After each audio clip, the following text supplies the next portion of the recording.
Okay. So as the oldest agent here, I'm going to pull rank and start with the oldest and first movie in the franchise, or should I say theatrical movie? Now, I'm curious for you guys. Have any of you guys seen the older series of Mission Impossible or not? I have not. I have not. Nah. No one. 9 seasons. Wow. 1966 to 1973. They stopped the year I was born. Then it came back in the 80s for 2 more seasons. I watched a lot of those growing up as a kid. So as we'll get to in this first one, it actually has a special place in my heart. But David, in case people don't necessarily remember, why don't you give us the mission summary for Mission Impossible? I'm not going to call it Mission Impossible 1. At that point, it was just Mission Impossible. Just Mission Impossible, right? Yeah. Absolutely. Okay. So there we go. Veteran IMF agent Jim Phelps and his IMF team are sent to Prague to stop a rogue agent from stealing the CIA's NOC list, which is non-official cover list, which reveals the identities of all their undercover agents in Europe. However, the list is stolen and the team is killed one by one, leaving Ethan Hunt the only survivor. During his debriefing with IMF director Kittredge, Ethan learns that another team was sent and the operation was a setup to lure out a mole within the IMF. Realizing Kittredge suspects he is the mole, Ethan escapes and recruits hacker Luther Stickle, I think, pilot Franz Krieger, and Jim Phelps' wife, Claire. Hunt works to recover the list and clear his name. Hunt discovers Jim Phelps, played by John Voight, his mentor, is the mole orchestrating the frame-up. Ethan stages a train-top confrontation. Phelps is killed in a helicopter explosion, and Claire dies in the chaos. Max is arrested, but negotiates a deal, revealing her sources. Hunt clears his name, and Luther joins the IMF, or rejoins the IMF. The film's tense espionage and iconic vault sequence set the franchise's tone. That's right. Absolutely. The vault scene is still kind of the gold standard. It's so awesome. let's it gets referenced in like all the other ones too. Yeah. For sure. So again, gold standard. I think Brian De Palma, the director, set up just a well-crafted, well-shot film. And I'll just say, right, I think they are, sadly, Brian De Palma and the screenwriter also set up the franchise's one fatal flaw, in my opinion. And that is that they have great, wonderfully shot action sequences, and then they always do something that's just a little needlessly ridiculous CGI at the end. That, like, the practical elements to me are impossible enough. The fight scenes that don't have CGI, I feel like they don't need to go like Mission Impossible. They don't need to go Mission Ridiculous. The helicopter stuff behind a train, like trying to cut. It just kind of gets ridiculous at the end. So they only complain about the film at all. But when I think about that movie, I raise my neck a little bit away from the helicopter blade. Yeah, the tech wasn't quite there to pull that off. I mean, it definitely looks a little goofy, but yeah, I agree. It was also just, and you just wouldn't like. You can't try to kill somebody. Like you've damaged your rotors. I don't know. What yeah, Bridget, yeah. What do you think, popcorn wise? Yeah, I mean, I agree. I think watching movie number 1 again this time around, the helicopter in the tunnel sequence maybe hasn't aged as well as in other elements of the film. I'm not going to lie to you, though. It is a scene that still gets my heart pumping a little bit faster. It's a scene that I enjoy watching for all of its ridiculousness. It's one of those scenes for me that, I mean, the movie is called Mission Impossible. I'm not watching it because I expect that everything that happens in it is grounded in reality. So, obviously there's no way that happens, that works, but there's something about putting it in a movie with impossible in the title that's like, okay, well, I'll live in this world for a little bit and pretend that there is a way that this could be pulled off. And that if that helicopter did explode in that tunnel, it wouldn't just explode everything else around it. We'll go with that. So just wait till we get to the helicopter thing in Fallout. But go on. Yeah. One of my popcorn thoughts. I don't know. I was young-ish in 1996. I didn't know what email was. I was like laughing out loud at the scene when Ethan is trying to send a message to Max, and it looks to me like he's just making up an email address and just like, I hope this is it, and then it works, and the message gets to her. That is what he was doing, right? I think he spent all night spamming, like making up email addresses. Yeah, just making up email addresses. Isn't that what BJ Novak's character did in The Office when he was? A lot of these guys are just so and so at google.com. Or yeah. Yeah, Correct. yeah, just like a wing and a prayer on that, but like it worked, so I guess good for him. But like that to me was more impossible than the helicopter going. So I do love the Langley heist. I think that whole Yeah. sequence is just top notch filmmaking. Talk about getting your heart pounding. Like there's just so much in that scene I think to really love. And as David has said before, it just set the standard I think for action movie sequences for decades to come. So I do love that. I feel really bad for William Dunlow, that poor man.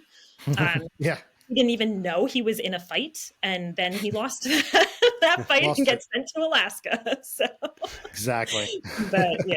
Yeah, I would agree with all that. One is just buttered and salted, right? I mean, like there's so much to enjoy about the first one in terms of the espionage, the spycraft, even the cinematography, the filming. One of my favorite lines from the series is in that scene right before the red light, green light. Kittredge saying, "Look, if you want to shake hands with the devil, that's fine with me, but I just want to make sure that you do it in hell." I'm like, whoa! Like, and we have no lines like that in MI2. Spoiler, nothing that good in Mission Impossible 2. But anyway, yeah. So just overall, keep loving that movie. Every time I watch it, it ages better and better. Yeah. And yeah, so I'm going to explain. I'll just jump in here and talk about my main takeaway, and it actually ties into something that's even bigger than this movie itself. So a little background on why James's dad hated this movie. Okay. So what you wouldn't know is if you'd watched 9 seasons of Mission Impossible, Jim Phelps was the lead. Jim Phelps was the Ethan Hunt for 9 years of this show, played by Peter Graves, not John Voight. But so when you went to see this movie, if you're a Mission Impossible fan, this was like Anakin turning to the dark side. This was like, or maybe even worse. This is a character you'd watched for 9 years of your life and then watched in reruns for years. And in the first movie, he's gone. This is like what people who don't like the Star Wars sequels when Luke Skywalker is on an island drinking weird milk, green milk. Right? Yeah, just like you've ruined my character. Like you just took Jim Phelps, and like Jim Phelps would never do that. It's just like the people who freak out about what they did with Luke Skywalker, right? So my dad hated this film. As a younger person and as a cynical teenager, I think I was hitting my 20s, right? When it came out, I kind of thought it was cool. Like that to me sometimes is good storytelling. It's like that was a bold move to take the person who was the lead, the Ethan of the previous show, and to just flip that on its head. And there's that great quote, which then is kind of my takeaway, my main theological takeaway for this film is, he says, well, you think about it, Ethan, it was inevitable. No more Cold War, no more secrets you keep from yourself, answer to no one but yourself. Then you wake up one morning, find out the president's running the country without your permission. Son of a, how dare he? And then you realize it's over. You're an obsolete piece of hardware, not worth upgrading. You got a lousy marriage and $62,000 a year. Which, by the way, in '96, 62 was that? I thought that same thing. Yeah. 92. Well, without comparing numbers now, yeah, that's pretty good then. Yeah. So Phelps's turn to maybe a new generation encountering this film may not be so dramatic. But for me, then, the main takeaway from this film is just that meditating on that idea of what happens when the institution or the person you believed in or who even mentored you, discipled you, is proven to be false. Yeah. This is basically the disciple that turns out to be Judas. And it just brings up all of those, the tragic verses that we read when we understand man in the scriptures, right? Psalm 118:8. It's better to take refuge in the Lord than to trust in man. Or where Jeremiah 17 says, cursed is the man who trusts in mankind and makes flesh his strength. And of course, then adds, and whose heart turns away from the Lord, right? We know in one sense, we trust people in this life, but I think the older we get, and maybe the more experiences we have, we run into a Jim Phelps or a Judas, or maybe it's not a person, maybe it's an institution, right? And we hit these Isaiah 2 says, stop regarding man in whose nostrils is breath, for of what account is he? Right? There's just something like man is fallible, man is fleeting. And those who know me know my story. I say, oh, what happens when the institution or the man turns on you? Well, I was at Mars Hill Church, right? So Mark Driscoll fell away in many ways. He just fell out of good graces with many people who knew his character. Others fell in with him. Many though, like Ethan, hadn't placed their faith in man. right? I think if you see the fallout from that, or any number of churches or institutions that had a big pivotal figure or had their own kind of Jim Phelps, we see that's always that. Some people will fall in with that person and defend them to their death. Some people will fall away, just like, quit their IMF, as it were, or quit their church. And some people are the Ethans of the story, right? They're like, okay, what you're doing is wrong. I'm not going to lose faith in what I'm doing in my direction. And this isn't limited to Mars Hill Church, right? From King David to Ravi Zacharias, recently Stephen Lawson. And it's always interesting to think, if our faith goes when a good man falters, what was our faith in? Yeah. Right. And Matthew 22 says, because lawlessness will be increased, the love of many will grow cold, but the one who endures to the end will be saved. And so in this movie, we have someone whose love for their nation, Jim Phelps, the love has grown cold, and he did not endure. And so he's then replaced by Ethan, who seems to be someone who's determined to endure to the end. And so there's no God in that picture, but and we're not entirely certain in this movie even, what is his faith in? How does he define virtue? By what standard? All those great questions. Yeah, Ethan's kind of saving himself in the first movie. Yeah. But in the rest of the movies, he's disavowed in 2/3 of the movies, or rogue in some way. And so that theme is carried through and elaborated on in the sequels. But in the first movie, he's saving himself. He's on the hook for this. And he wants to stop the plot. I mean, I think he genuinely wants to. He thinks Claire is on his side for a while. And brings in Luther. But so that was mine. I don't know if you guys thought about that when you watched this movie, or that was a takeaway, or if you had other things going on. What about you, Bridget? Yeah, I think everything you just said is a great way to frame this movie. And I think it's so interesting, even just some of the phrases that you just said, that there are several points you brought up that are things that I also mentioned in future movies as well. And I know, again, like going back to the buttered and salted and the carbonation ratings, I think part of what I love about this franchise is how consistent it is. You can definitely tell, with maybe part 2 being the outlier, that we are dealing with a very morally consistent character in a universe where he doesn't change. He is as solid as a character can get in a series like this, which is something that I really appreciate about it. And that's the point that I had in watching part 1 this time around, is that even in part 1, we already have Ethan Hunt being the man that he is going to be throughout this entire series. The foundation is already laid. And you already see in part 1 too, and this is something that gets exploited later on in future films. But even in part 1, Kittredge's attempt to, when Kittredge believes that Ethan is the mole, the way he ferrets Ethan out or tries to get him to show himself as the mole is to go after his family. They go after Mom. And you squeeze. Yes, I love that line. You find the pressure point and you squeeze. And so Ethan, right off the bat, like, what does he do? Immediately goes to that phone, calls Kittredge to let him know his location, and is doing this in defense of his family. Like, so Ethan is always playing a game that other people don't even realize that they're part of, because Ethan has this master plan, but he's always protecting his family. He really reminds me of chapter 1 in the book of James. He's a guy who is slow to speak, slow to anger, but quick to action.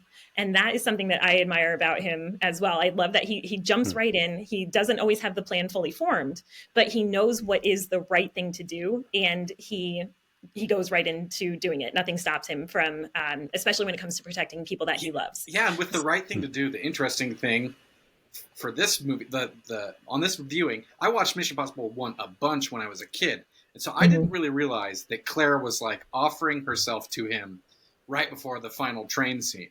Yeah. And it's a little bit ambiguous what he did, but this was just, I mean, it's been probably 20 years since I've watched this movie. And I went, wow, that's kind of amazing, because I was going to take Mission Impossible 2 as the only exception of Ethan not fornicating, And I was like, I don't even know. What did he do there? And my main observation... Joseph, right? He kept away with his coke. Potiphar's wife at arm's length, yeah. They take the money, you've earned it, And Phelps kind of accuses him later, but there's nothing shown to say that anything did occur. That's just an assumption. Yeah. What it's worth. So I've never seen that when he tells Claire to take the money and says to her, "You've earned it." I've never thought of that as a payment for a physical relationship. That to me has always just been a payment for her acting skills, for being able to, because she knows the whole time that Jim is still alive. Worked, You got one over on me. And so for what it's worth, I like to think that Ethan resisted her charms out of respect for Jim, even though he thinks Jim is dead.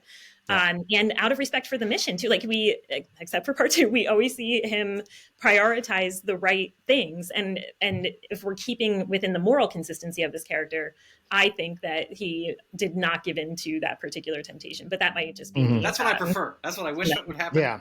Because my main observation in looking at all these movies together is that, it's very hard not to compare this series to the James Bond series. It's a long-running series with a single hero at the front, but you just see that Ethan personally is a more virtuous character. That's why we'll get to it, but in Mission Impossible 3, he becomes a husband. And even when his wife isn't in the movies are about him protecting the world that his wife lives in. And I like that. That makes me excited. Well, that might be a good cue then, man. Maybe we should move on. We should move on a little bit. To Mission Impossible 2. We hope you enjoyed this snack-sized taste of Popcorn Theology. Check out the full episode using the link in the description. Subscribe on YouTube for more content. Follow and interact on social media to share with others. And remember, you are not a mindless consumer.